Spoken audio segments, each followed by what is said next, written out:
자, 여러분, 지난 시간에 이어서 계속 그대로 지금 플라톤 사상을 이야기를 하겠습니다. 지금 플라톤 사상을 이렇게 좀 상세하게 이야기하려고 하는 이유는요, 이제 플라톤 지나고 난 다음에 아리스토텔레스 사상을 이야기를 할 텐데, 이 서양에서는 서양 철학사, 우리가 과목이 인문이잖아요. 그 서양 철학사는 플라톤 사상과 아리스토텔레스 사상을 좀 제대로 이해를 하면은 그 전통이 오늘날까지도 계속해서 이어지고 있기 때문에 그야말로 진짜 이 인문으로서 굉장히 중요한 거죠. 그것 때문에 우리가 지금 교재에 설명하고 있는 내용을 좀 그대로 따라가면서 상세하게 이야기하려고 하는 겁니다. 또 지금 거의 초반부에 이야기했던 고대 그리스 자연철학자들 같은 경우에는 서양의 자연과학 발달, 자연과학 전통에서 굉장히 중요한 역할을 차지하는 것이고, 왜냐하면 기본적으로 사고의 틀을 제공을 하고, 그리고 이제 철학사 플라톤과 아리스토텔레스도 마찬가지입니다만은 그 사상의 틀을 제공하고 학문의 출발점이 되는 서양에서 그런 자연과학과 철학 혹은 인문학 혹은 인문사회과학까지도 다 포함합니다. 그 출발점이 된 이 사상들이기 때문에 그 사람들의 사상을 정확하게 짚는 게 이 인문을 위한 학문으로서 굉장히 중요하다. 그런 의미로 지금 상세하게 하려고 하는 겁니다. 지금 이제 우리가 그 좋은 교재가 있기 때문에 그 교재에 따라서 차근차근 보려고 하는 것이죠. 지금 이제 플라톤의 아카데미아를 우선 적어놨는데 우리 교재에는 C 대신에 뭐 K라고 해놨잖아요. 그죠? 별 상관없습니다. 어차피 영어로 또 C로 적고 있고 아카데미도 생각을 하면 됩니다. 그러니까 아카데미 영화 시상식 이것만 생각을 할 게 아니고요. 대학을 아카데미, 이제 진리의 전당, 학문의 전당 이야기를 하는데 그 아카데미가 뭔가를 플라톤에게서부터 유래한다는 것을 우리는 알고 이제 시작을 해보는 거죠.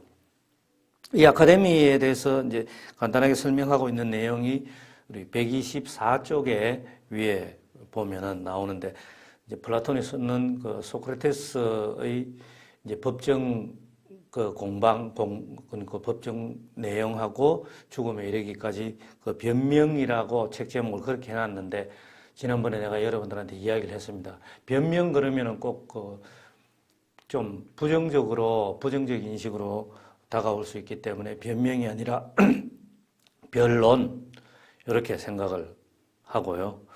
그리고 이제 124쪽 세 번째 줄 보면은 이 저자도 그렇게 써놨습니다.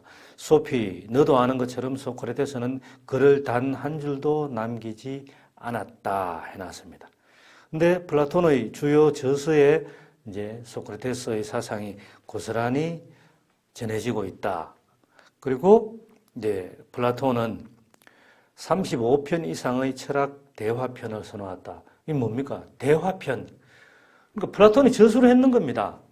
저술을 했는 건데 이 대화체로 다 써놨는 거죠. 그렇다면 뭡니까? 스승님이 자기 스승인 소크라테스가 문답법으로 즉 대화로서 서로 주고받는 일방적인 강의가 아니고 서로 주고받는 대화로서 그 고대 그리스 아테네의 청년들을 주변 사람들을 계몽을 하고 가르침을 주고 그리고 본인도 또 가르침을 받고 그게 대화로서 했다는 것을 대화 내용을 그대로 기록해놨다. 물론 플라톤이 뭐 속기를 할 수 있는 그런 어떤 능력이 있었는지 그것까지는 모르겠습니다만은 하여튼 최대한 빠뜨리지 않고 기록을 하려고 했겠죠, 그죠? 자, 그리고 이제 35편 이상의 철학 대화편 이 저서들이 보존될 수 있었던 까닭은 무엇보다 플라톤이 아테네에서 직접 철학학교를 설립했기 때문이다. 아카데미아가 철학학교를. 예. 자, 내가 여러분들한테 이제 계속 그런 이야기를 했습니다. 그래서 철학하는 방법, 철학하는 사고, 즉 철학적 사고. 여러분들도 그게 되도록, 물론 나도 여러분들한테 이런 이야기를 하고 있지만은 나는 여러분들보다 더 철학적으로 사고할 줄 안다. 그런 말 함부로 못 합니다. 그거는 모릅니다. 자기가 생각하는 바를 이제 글로 적어서 생각하는 바를 글로 적어서 근데 글로 적는데 이제 논리적인 체계를 가지고 적어서 다른 사람들에게 전달하는 것하고 그렇지 않은 것하고는 차이가 많이 나니까 그죠? 이제 그런 것들 때문에 플라톤도 이제 철학학교 아카데미아라는 것을 세워가지고 서로 가르치고 일방적으로 가르친 것만 아니라고 여러분들 계속해서 강조합니다. 주고받고 하다 보면은 가르치는 사람도 배우는 것들이 많으니까 그 점은 꼭 생각을 하세요. 예. 그래서 그 밑에 이제 중간 약간 밑에 시작하는 단락 보면은 플라톤의 아카데미아에서는 철학, 수학, 체육을 가르쳤다. 철학학교에서 철학을 가르치고 수학을 가르치고 체육을 가르쳤다. 이 굉장히 중요한 거죠. 어떻게 여기서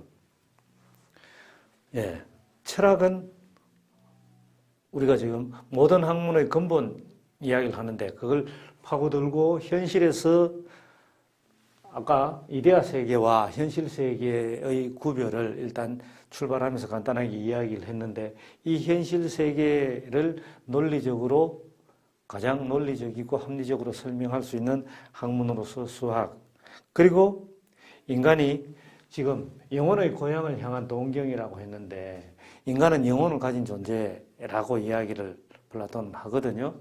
그게 이제 우리가 동의를 하건 어쨌건 간에 동의를 하건 하지 않건 간에 근데 이 영혼은 어디 있느냐? 우리 인간에게는 인간이 태어남으로 해서 즉 인간이 육체를 받음으로 해서 영혼은 이데아 세계에 있었는데 하면서 설명하겠습니다.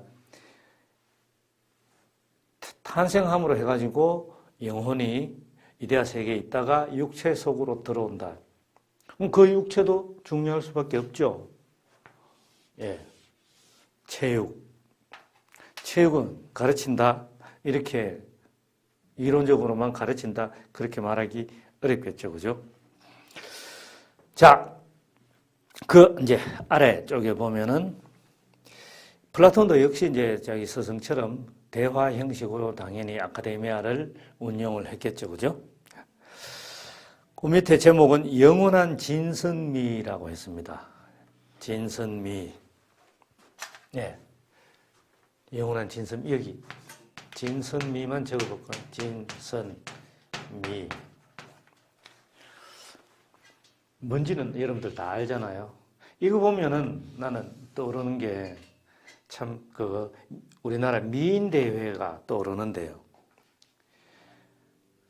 지금 뭐 공중파 방송에서는 뭡니까 유선 방송 하여튼 안 본 지가 워낙 오래돼가지고 잘 모르겠습니다. 우리 집엔 TV 없는 지가 한 10년 가까이 되거든요. TV 프로그램을 뭐 전혀 안 보는 건 아닙니다. 컴퓨터를 통해서 이제 볼 거 있으면 보고 이렇게 하는 거니까.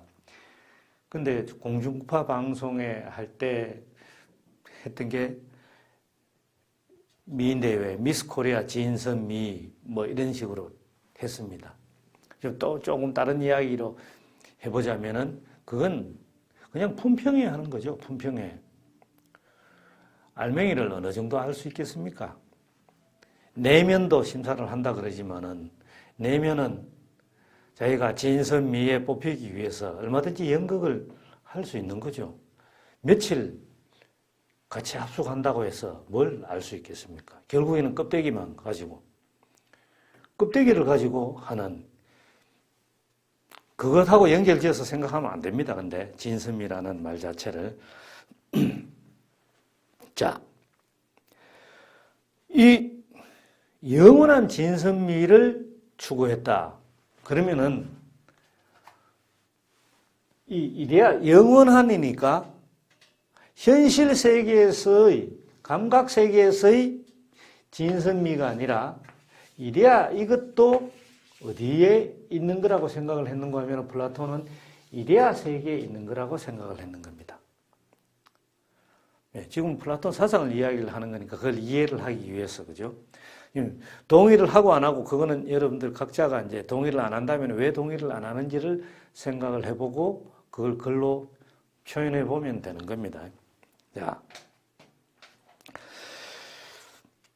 옆 페이지로 넘어가서 125페이지 그 125페이지 위쪽에 세 번째 줄은 이렇게 해놨습니다. 플라톤은 무엇을 탐구하려 했을까 해놨습니다. 그리고 이제 제 밑에 단락으로 내려가서 보면 소피 아직 내 이야기를 읽고 있겠지? 그럼 이제 플라톤에 관해 이야기하자. 플라톤은 자연 속에서 영원하고 불변하는 것뿐만 아니라 자연 속에서 영원하고 불변하는 것뿐만 아니라 도덕과 사회 속에서 영원하고 불변하는 모든 것에도 관심을 기울였다.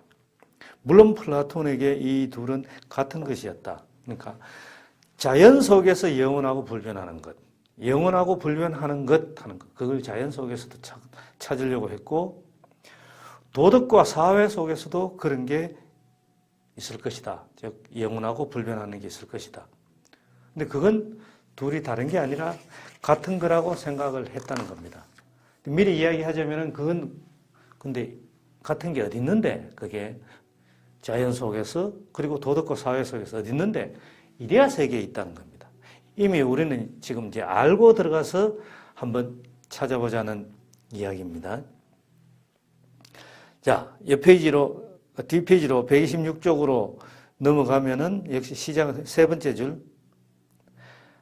따라서 철학자에겐 올해의 최고 미녀나 연장 영업을 하는 목요일 날, 이 서양에는 이제 토일 주말 제외하고서 월화수목금 중에서 대부분 우리나라는 야간에 영업하는 곳도 많잖아요. 대형 마트 같은 경우에도 야간에 오랫동안 영업을 하죠. 근데 서양에는 근로자들이 퇴근할 시간이 되면은 저녁에 6시 혹은 6시 반쯤 퇴근할 시간이 되면은 대형 마트도 문 닫았습니다. 일반 가게들도 본인이 자영업을 직접 하는 경우에도 우리 지금 편의점 스타일로 편의점이 생긴 지 그렇게 오래되진 않잖아요. 우리나라가. 편의점 스타일로 되어 있는 몇 군데를 제외하고서는 그리고 레스토랑이나 혹은 뭐 좀 술집 이런 것들 몇 군데를 제외하고는 자영업을 하는 가게도 전부 퇴근 시간 되면 문을 다 닫습니다. 근데 같은 직장 다니는 사람들이 직장 퇴근하는 시간이나 마트 문 닫는 시간이나 똑같으면 장 보러 가기가 어렵잖아요. 주말에 장을 시간이 없어서 다른 볼일 때문에 못 볼 수도 있고 그러면은 집에 먹을 게 없는데 그게 이제 목요일은 그 영업하는 시간을 한 2시간 정도 연장해가지고 대부분 영업을 합니다. 그때 가서 이제 마트 가서 장 보는 거죠. 지금 여기 연장 영업을 하는 목요일 하는 것은 그 말입니다. 예, 그걸 좀 알아야죠. 여러분들이 이해할 수 있을 거잖아요. 예, 그래 원래 최고 미녀나 연장 영업을 하는 목요일 날 가장 값싼 토마토를 고르는 일이 중요한 문제가 아니다. 내가 말했듯이 아까 미스 코리아 진선미 그런 예를 들었는데 그런 이야기가 아니라는 이야기입니다. 그래서 철학자가 그다지 사람들에게 사랑을 받지 못하지만 말이다. 근데 예, 우리는 먹어야 살 수 있는데 생각하는 것도 먹어야 먹고 난 뭔가 배를 채우고 의식주를 해결하고 좀 여유가 있어야 우리는 철학적 사고도 할 수 있는데 근데 현실적으로 일반 사람들은 그게 더 중요하다. 배불리 먹고 난 뒤에도 이미 배가 부른데도 그 다음 또 뭐 먹지? 술을 한 잔 마시고 난 다음에 기분 좋을 정도로 술을 한 잔 마시고 난 다음에 그러면은 딱 좋을 건데 왜 굳이 2차, 3차 요즘 문화가 많이 바뀌었습니다만은 2차, 3차 가서 필름이 끊기도록 안주로 뭘 먹고 어떤 술을 마셨는지, 누구와 무슨 대화를 했는지 그 다음날 되면 기억이 없을 정도로 전부 그냥 현실 속에서 사는 거죠. 배부르고 먹고 난 다음에 그러면은 마구 이 좀 사고의 세계로 빠져들려고 하는 게 아니라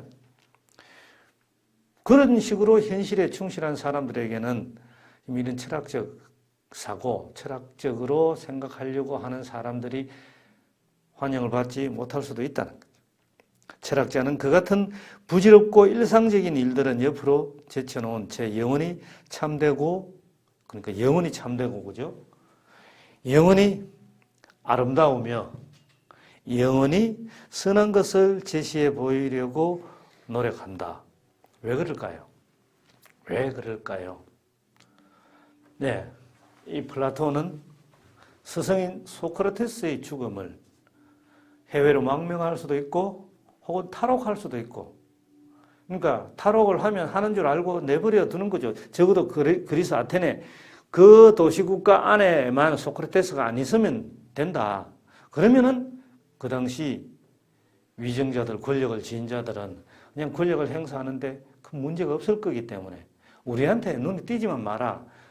그래서 그냥 못 본 척 해주려고 했는데 소크라테스는 그걸 거부를 했던 거죠. 거부를 하고 죽음을 택하면서 그 악법에 저항을 했던 거죠. 내가 말한 것이 진리이기 때문에 그 진리에 반하는 행동을 나는 할 수 없다 하는 것을 극단적으로 독배를 마시면서 저항을 했던 거죠.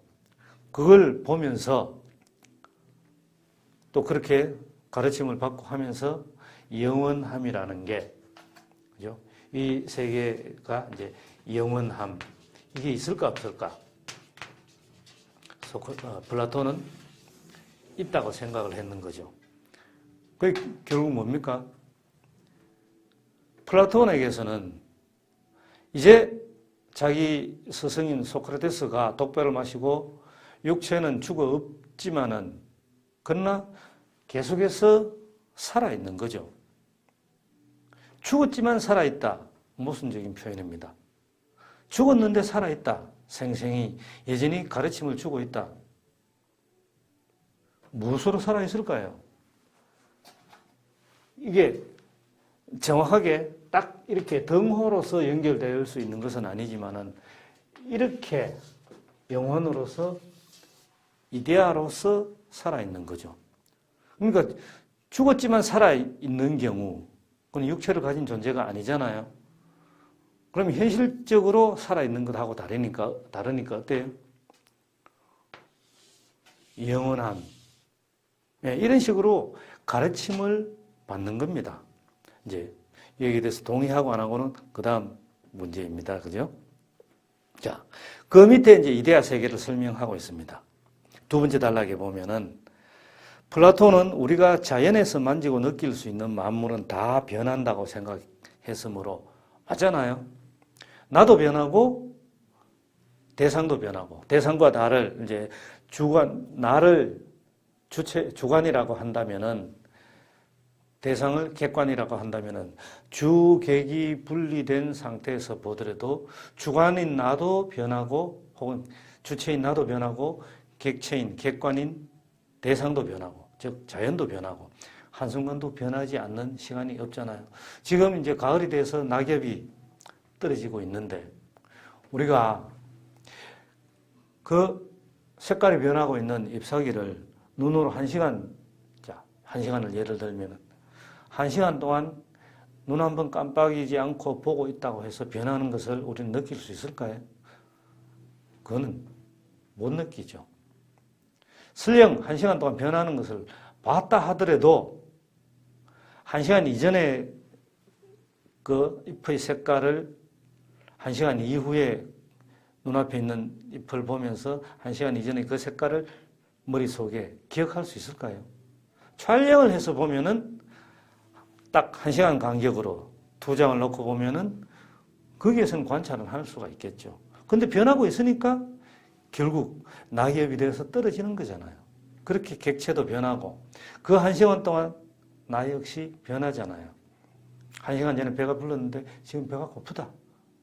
식사시간이 그렇게 지났다면은, 예.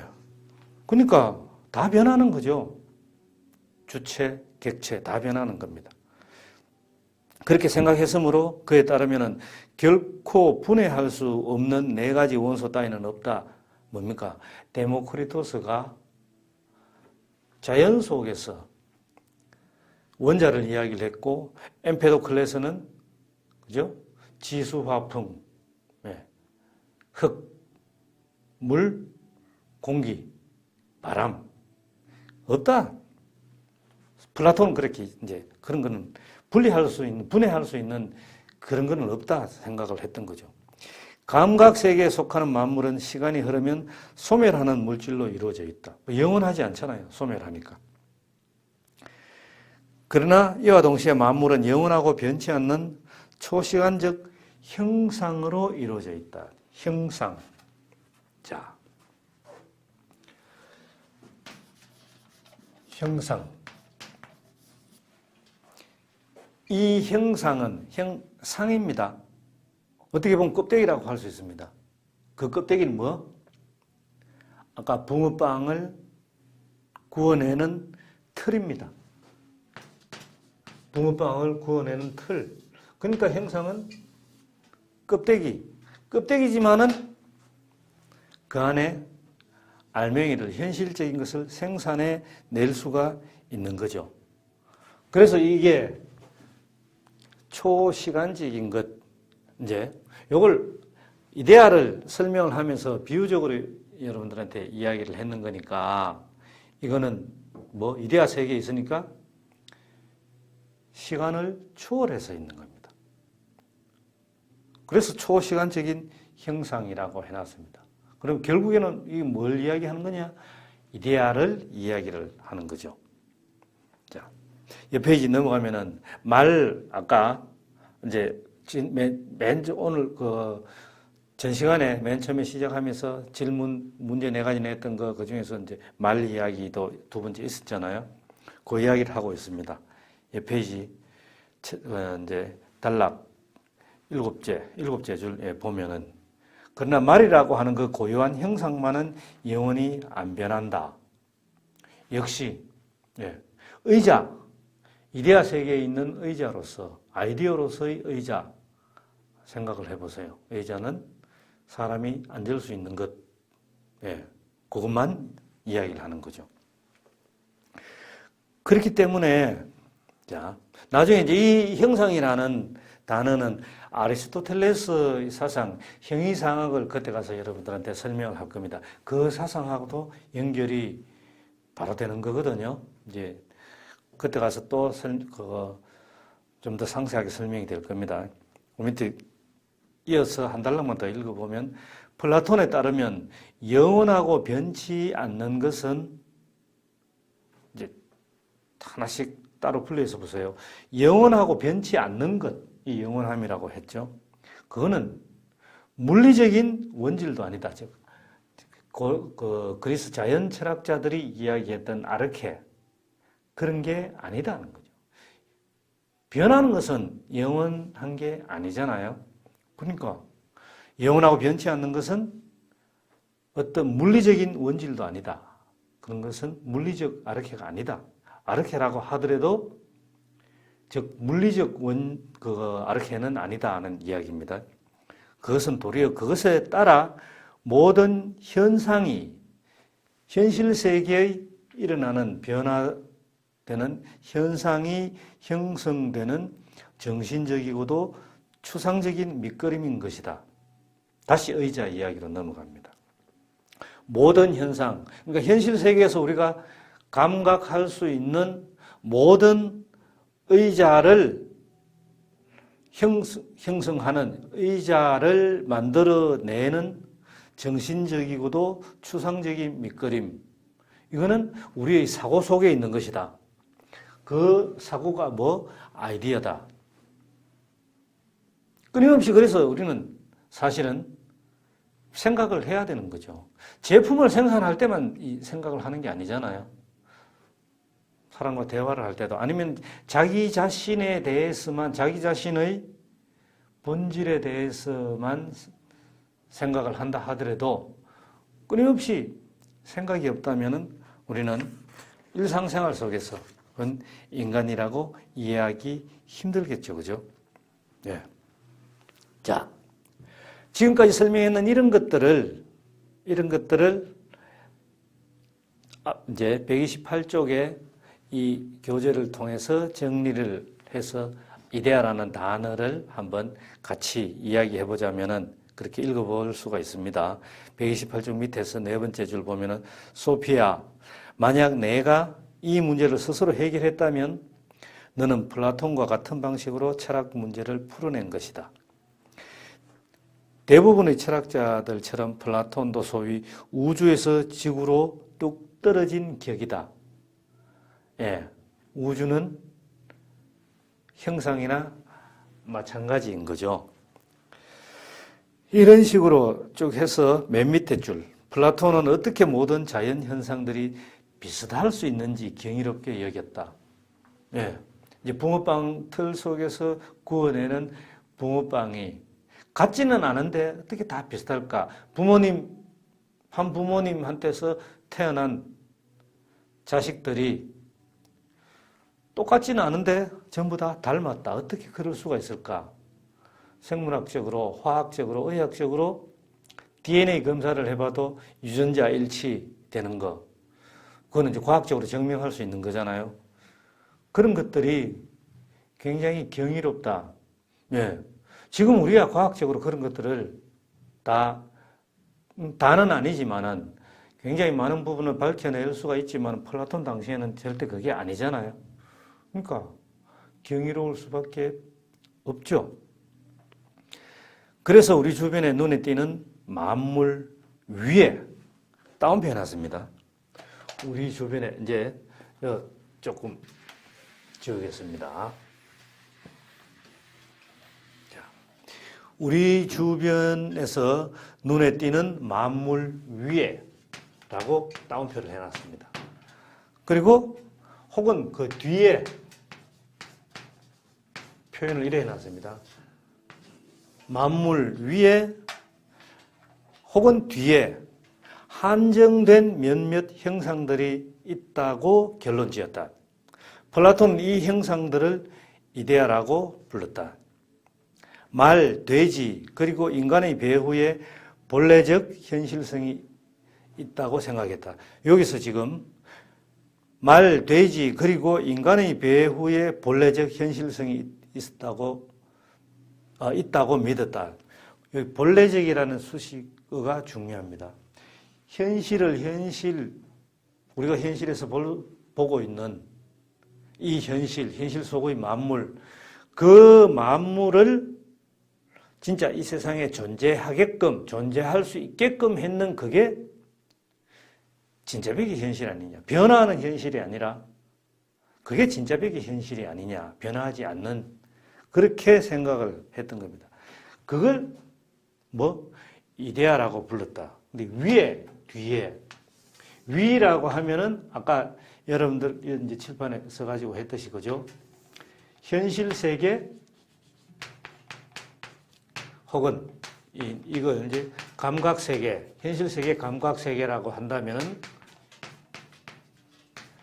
요 이제 이분법적으로 나누어서 봤을 때 위에 이데아 세계, 그죠? 혹은 위. 근데 뒤에는 뭘까? 뒤에 감추어진 뒤에를 생각을 해보세요, 여러분들. 근데 뒤에 즉 배후 조정.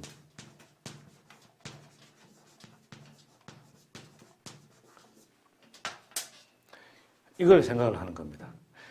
겉으로 드러나지 않으면서 뒤에서 뒷받침해서 겉으로 드러나 있는 게 앞으로 나아갈 수 있도록 뒤에서 힘차게 밀어주는. 근데 그 현실 속에서 앞으로 나아가고 있는 어떤 존재가 말을 하지 않으면은 모르는 그걸 이야기를 하는 거죠. 네. 그게 이제 이데아. 그러니까 여기서 지금 이 저자가 책에서 그냥 이제 설명하는 대로 여러분들이 그냥 따라가면은 언뜻 와닿지는 않았을 겁니다. 근데 내가 이미 이제 인간이란 무엇인가, 의자란 무엇인가 하면서 설명을 쭉 했고 여러분들이 많이 이해를 하지 않았을까 생각을 해보는 겁니다. 그래서 그 129쪽 중간 부분에 있는 단락, 확실한 지식이라는 제목 바로 위에 있는 단락에 이렇게 해놨습니다. 자, 이제 결론을 내려보자. 플라톤은 감각세계의 뒤편에 배후 조정 해놨잖아. 뒤편에 참된 현실이 있음을 믿었다. 이 현실이라는 단어를 우리가 살아가고 있는 이 현실하고 이제 헷갈리지 말라는 이야기입니다. 앞에 나오는 수식어가 중요하다. 참된 현실. 변화하고 있는 감각세계의 현실들이 있는데 그 현실하고 변화하고 있는 감각세계의 현실하고 완전히 따로 별개로가 아니라 어떤 식으로든지 간에 결부되어 있다. 근데 그 감각세계를 존재하게끔 하고 있는 참된 게 있다. 근데 현실하고 결부되어 있으니까 현실이라는 단어는 똑같이 쓰지만은 감각적인 현실이라고 그러지 않고 참된 현실이라고 설명을 하는 거죠. 예. 그는 이 현실성을 이데아 세계라고 불렀다. 여기서 우리는 영원 불변의 이상형을 곧 각양각색의 자연현상들 배후에 있는 원형, 근본이 되는 한자로 써보면요. 이런 거는 이제 근원 원자입니다. 근원 원자고 형태가 되는 원형. 이게 원형입니다.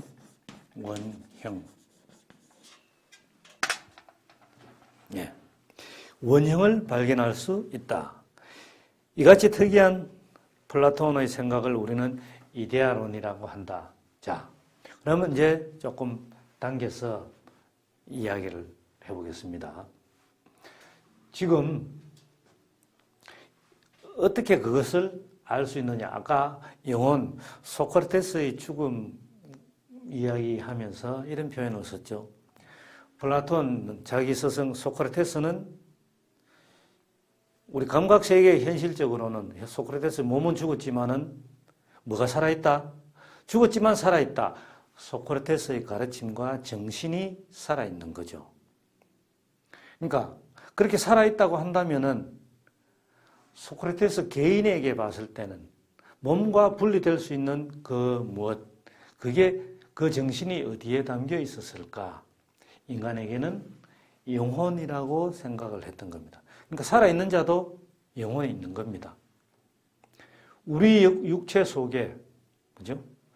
탄생과 더불어서 이 영혼은 원래 이데아 세계에 있었는데 여기 이분법적으로 구별되는 이데아 세계에 원래 있었는데 그게 탄생과 더불어서 육체 속에 들어오게 됐다. 그러면 결국 뭐가 되는가 하면요. 우리의 육체가 영혼의 감옥이 되는 겁니다. 감옥. 그렇지만 영혼을 안 갖고 있는 건 아니잖아요.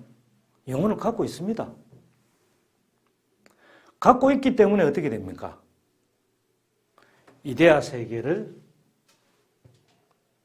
동경하는 겁니다. 여기 이제. 그러니까 영혼의 고향이 해놨잖아요. 영혼의 고향이 뭔가 하면은 결국에는 이데아 세계인 겁니다. 모든 보편성. 그럼 뭐라고 아까 이야기했죠? 인간이란 무엇인가 묻고 했을 때 이 공간 안에 인간은 없다 했을 때 개별성, 특수성, 개별적 특징, 개개인만이 특수하게 갖고 있는 특수한 특징, 특수성 그런 걸 갖고 있는 개개인만 있지 그런 걸 제외한 보편성만을 갖고 있는 존재는 이 공간 안에, 즉 현실적 공간 안에는 없다. 그런 의미에서 이 공간 안에 인간은 없다고 말했습니다. 그러니까 인간이라는 표현은 우리가 일상생활 속에서 늘 그런 표현들 쓴단 말입니다. 쓰는데 그거를 생각을 못하고 있는 거죠.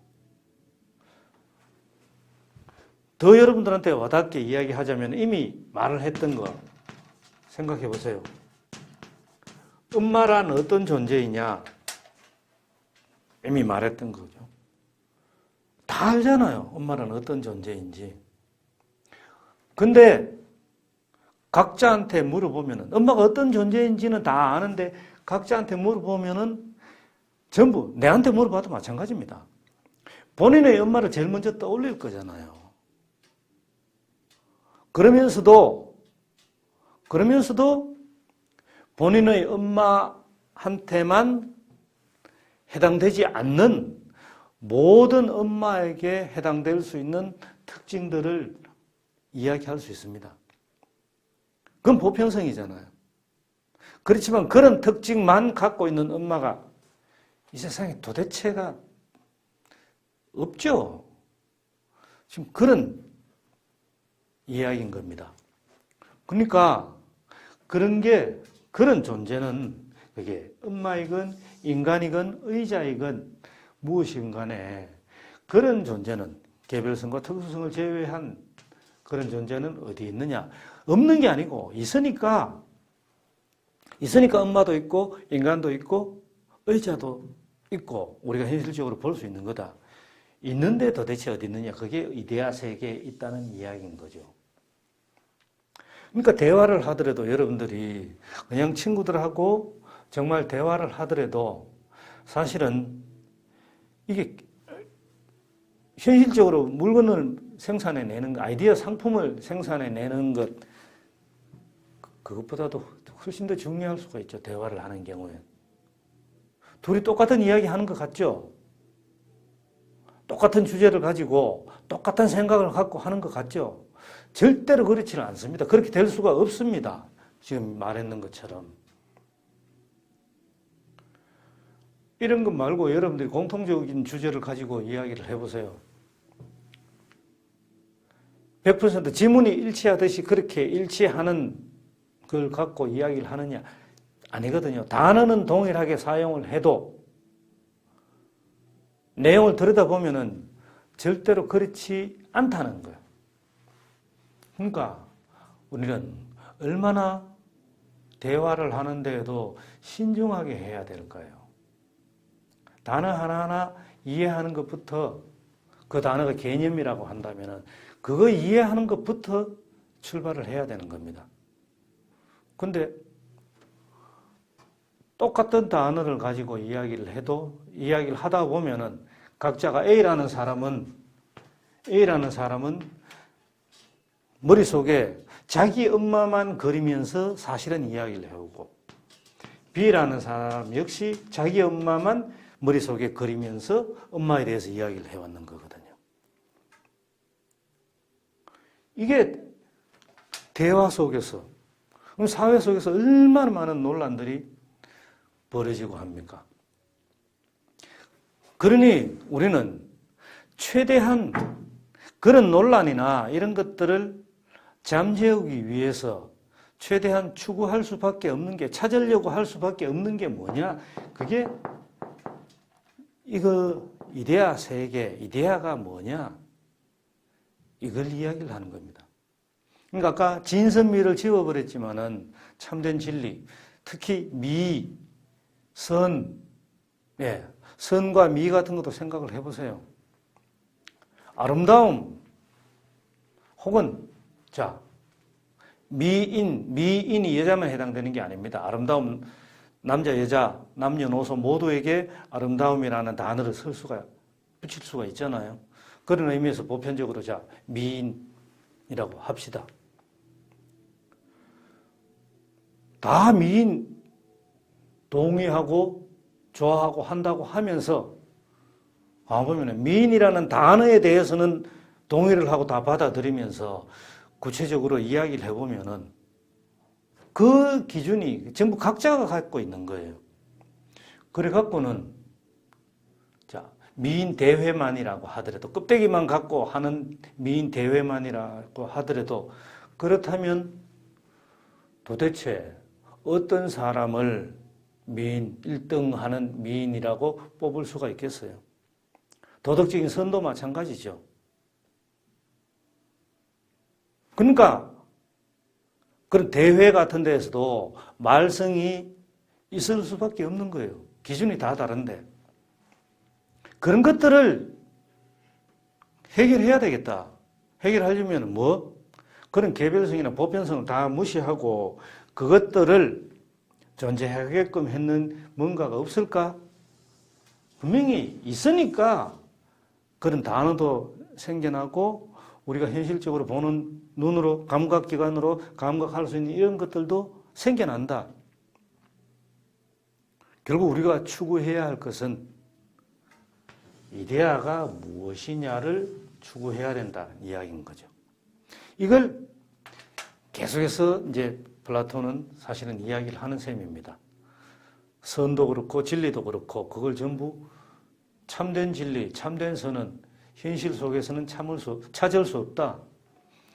어디서? 이데아 세계에서 찾아야 된다. 그 이데아 세계 찾을 수 있는 근거는 어디 있느냐? 인간은 영혼을 가진 존재이기 때문에 이데아 세계에 있었던 영혼이 육체를 받으면서 그러니까 어떻게 현실 속에서 철학적으로 사고하는 사람들은 진리를 참된 진리를 참된 선을 참된 아름다움을 추구하는 사람들은 언제나 보편성을 염두에 둔다.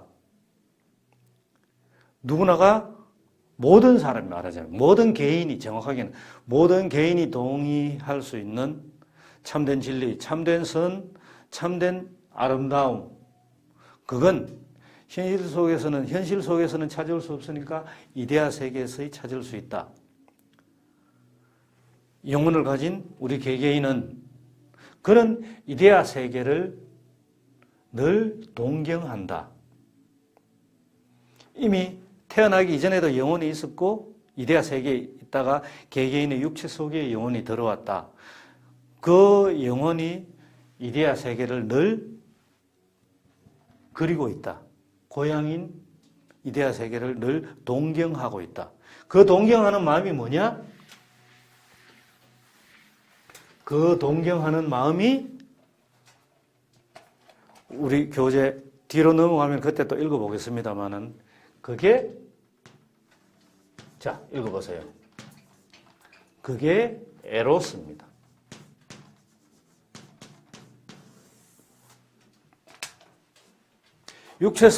우리의 육체 속에 들어와 있는 영혼이 원래 있었던 고향인 이데아 세계를 즉 보편적 진리, 참된 진리, 보편적 선, 참된 선, 보편적 아름다움,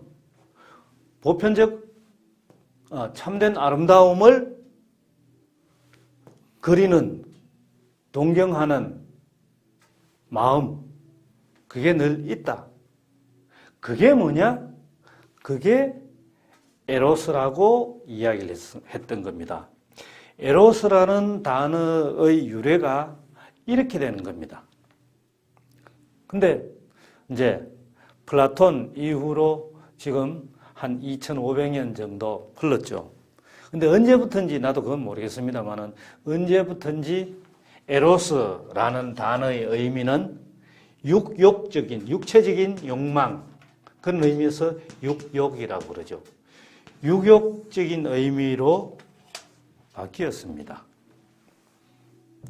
오늘날에는 당연히 이런 식으로밖에 쓰지 않고 있습니다. 왜냐하면 유래를 모르니까 이 에로스라는 단어 플라톤이 사용했던 그 유래를 모르니까 이런 식으로만 사용하고 있으니까 오로지 이것만 그래서 에로틱한 것 안에 전혀 플라톤이 사용했던 에로스라는 단어하고는 전혀 상관이 없는 거죠. 그러니까 이거 좀 상관없는 말이 될 수 있어도 우리 지금 책에 나오는 이거하고 상관없는 말이 될 수 있어도 철학 공부를 이제 책을 통해서 교재를 통해서 혹은 철학 서적을 통해서 하다 보면은 몰랐던 거를 그냥 순전히 지혜가 아닌 그죠? 혹은 상식으로 몰랐던 것을 알게 되는 것들도 굉장히 많이 있습니다. 아마 아카데미아 같은 경우에는 여러분들이 그 이전부터 많이 들어왔을 거라고 생각을 하는데 이 에로스라는 단어도 결국 이렇게 되는 겁니다. 그럼 굉장히 신선하죠. 신성한 그것까지는 아니지만은 영혼이, 이데아 세계에 있었던 영혼이 원래 있었던 그 고향을, 이 감각세계에서 이야기하는 진선미는 사람마다 다 다르게 이야기를 하니까 참되다고 이야기할 수가 없다. 보편적이라고 할 수가 없다. 근데 보면은 보편적인 게 원래 있으니까 이 현실 속에서 각각 다르게 이야기할 수 있는 게 아니냐. 근데 그 보편적인 게 있다고 생각할 수 있는 근거가 뭐냐? 인간은 모두 영혼을 갖고 있다. 근데 지금은 살아있는 나에게는 영혼이 나라는 육체를 감옥으로 해서 감옥 속에 갇히게 됐다. 근데 그 보편성을 언제나 추구하고 동경한다, 그리워한다. 육체는 죽을 수밖에 없으니까 죽으면 육체라는 감옥에서 영혼은 해방이 되어서 다시 이데아 세계로 돌아간다. 근데 그때만 돌아가는 게 아니라 살아있는 이 순간에도 영혼은 언제나 그걸 동경하기 때문에 보편성을 추구한다. 그렇게 이데아 세계를 동경하는 그게, 영혼이 그렇게 동경하는 그게 뭐냐? 그 사랑을 플라톤은 에로스라고 이야기를 했다. 근데 시대가 흐르면서, 시간이 변하면서 에로스라는 단어는 굉장히 많은, 그죠? 크게 의미가 전환이 되어서 오로지 유격적인 의미로만 사용하고 있다. 네. 지금은 이렇게만 사용을 하더라도 이 유래를 아는 것과 모르는 것은 이제 알고 나면은 사실은 굉장히 큰 차이가 있겠죠. 그죠? 그래서, 네. 여전히 여러분들은 계속해서 억지로라도, 일부러라도 철학적으로 생각해 보려고 하고, 그리고 철학 서적을 완전히 전공적으로 해서 파고드는 게 아니라면, 전문적으로 파고드는 게 아니라면은 그 서적을 하나하나 따라가면서 여러분들의 생각으로 한번 정리를 해보고 비판을 해보고 이런 것들이 필요할 겁니다. 다음 시간에도 역시 플라톤의 사상은 계속해서 이어질 것입니다. 여러분들 잘 읽어보고 정리를 했으면 좋겠습니다. 감사합니다.